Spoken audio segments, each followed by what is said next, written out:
Hey, it's Derek here, and I wanted to do something completely different, so I shot a quick video about a really tough time in my life over a five month period last year, and it's essentially the same story that I shared on stage at Fitness Business Summit a couple months ago in Orange County, California, and I heard from a lot of people afterwards that it really helped them and inspired them, and hopefully it can help you and help you push through some tough times in your life whenever those may be. So I just wanted to share the quick story with you.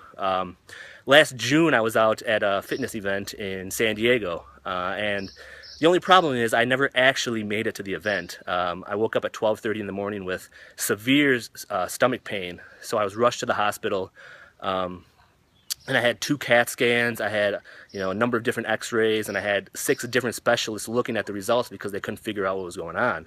And then finally, they caught it, and what happened was my colon enlarged and rotated inside my body, and as you can imagine, that can cause quite a bit of destruction when you got body parts moving around in there. So I ended up having emergency surgery where they essentially just cut my stomach open, and there's a 10-inch scar from the top of my stomach around my belly button and below my waist, and I had to have tubes put up my nose that then go back down your throat to pump everything out because my bowels couldn't do it. They couldn't work on their own anymore. So I had to have assistance of the tubes getting shoved up my nose.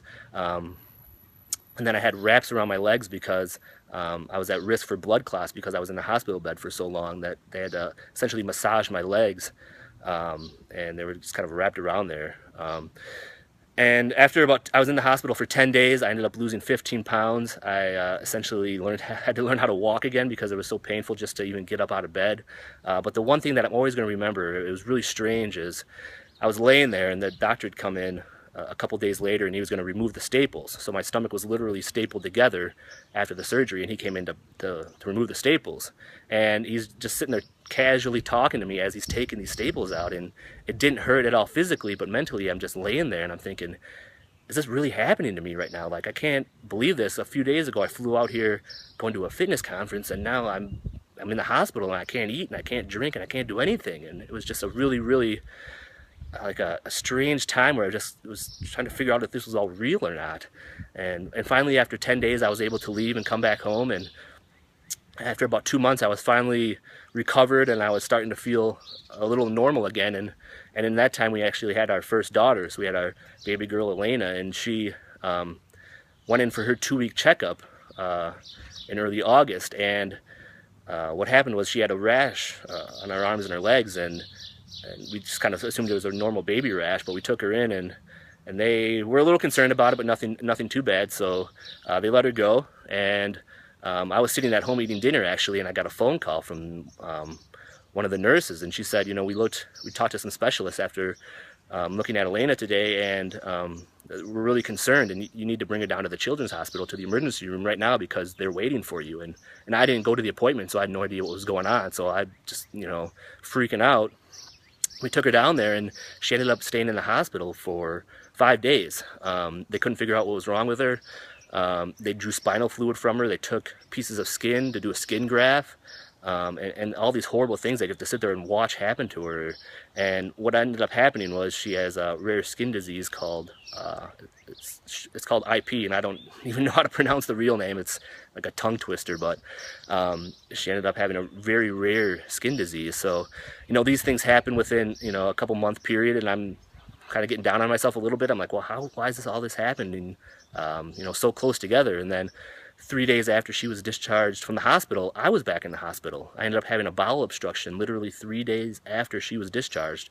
So I was back in the hospital for a couple days, and I had tubes back up my nose, and I had some issues with the scar tissue from my original surgery and wrapping around my intestines. So I was in the hospital for a couple more days, and it was just like another thing that came up and hit me, and I was just starting to really kind of think about why this was all happening. And before the fitness conference in June, I had quit my job 2 months earlier to start 2 of my own fitness businesses. So not only were the medical issues stressful, but it was also financial issues because I had quit my own job and I was trying to build these up, and it was very difficult to do when you're in a hospital. So then I ended up having a bowel obstruction, and then the next month, after things cleared up again, I was starting to feel good, and then I had the same stomach pain, and I ended up back in the hospital again, and this time I drove myself to the emergency room at 2 in the morning. It was freezing cold out, and I didn't want to have my wife and my daughter get ready and drive me down there, so I drove myself. And what ended up happening was, about a half hour in, I was laying on the table getting checked out, and I ended up having a seizure because the pain was so intense. And I was starting to think, what happened if this had occurred when I was driving in? All the worst case scenarios start going through your mind. And what ended up having another surgery again. My scar tissue wrapped around my small intestine this time. So, within a 5-month period, I had all these major medical issues when I was trying to start 2 of my own businesses, and I had the health scare with my daughter. So it was just back to back to back things, just starting to knock you down, and you're starting to kind of really question what you're doing. But ultimately, I feel a lot stronger going through it. And kind of the message that I want to get out to you is, whatever you're trying to do, whether it's through your career, relationships, whatever, when things get tough, you just have to keep pushing through. If it's really important to you, if it's something that you really want, just keep fighting, keep pushing through, and don't let anything stand in your way. And I know you've probably heard that a million times, but it takes on a whole new meaning once you actually start going through it. So you can take it from me. Hopefully you can remember, a small piece of the story when things get really tough for you, and just keep fighting through and never give up, and never settle for anything less than what you really want. So if this inspired you, or you think it'll help others, just feel free to share it or comment below. But thanks for taking a few minutes to listen, and have a great day.